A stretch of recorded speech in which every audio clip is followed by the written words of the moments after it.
तो पुतिन और ट्रंप की जो बातचीत है, मीटिंग है, वो शुरू हो चुकी है।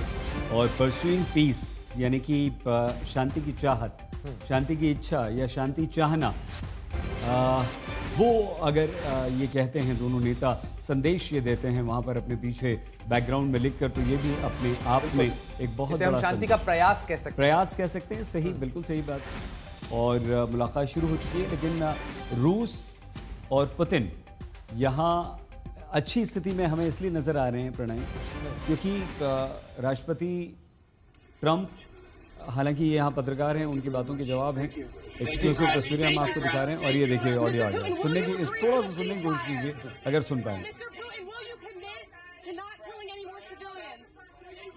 They did not answer anything. नहीं, रोहित कुछ कहना चाह रहे हैं आप?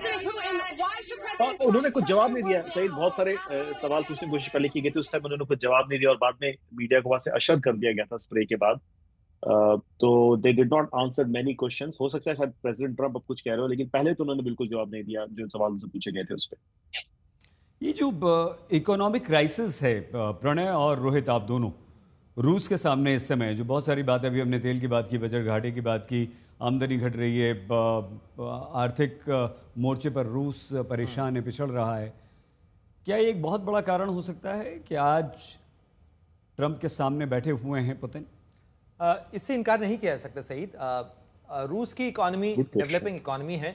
काफ़ी इतनी लड़ाई का जो भार है, ये 3.5 साल से चल रही जो लड़ाई है, उसका खर्च महंगा होता है। और ऐसे में राष्ट्रपति पुतिन यहाँ इस मुलाकात में आने से पहले एक इकोनॉमिक रिव्यू की मीटिंग करके आए हैं। जो रशियन मीडिया बता रहा है उसके मुताबिक उस मीटिंग में उन्होंने कई इंपॉर्टेंट जो निर्देश हैं वो दिए हैं और कहा है कि अब रूस की इकोनॉमी का स्ट्रक्चर चेंज किया जाए, जिसके अंदर निवेश से लेकर रोजगार के अवसर किस तरीके से किस सेक्टर के अंदर बढ़ाए जा सकते हैं, और जो आर्थिक ढांचा है उसके अंदर कुछ मूलभूत सुधार की बात उन्होंने कही है।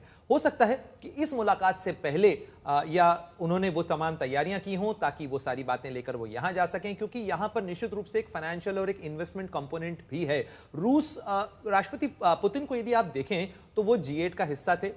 एक समय वो भी था जब उन्होंने यूरोप के साथ इंटीग्रेट करने की चर्चा की, और इनफैक्ट एक समय तो वो भी था सईद कि जब रूस को नेटो में शामिल करने की भी बात हुई थी, यहां तक चीजें पहुंची थी।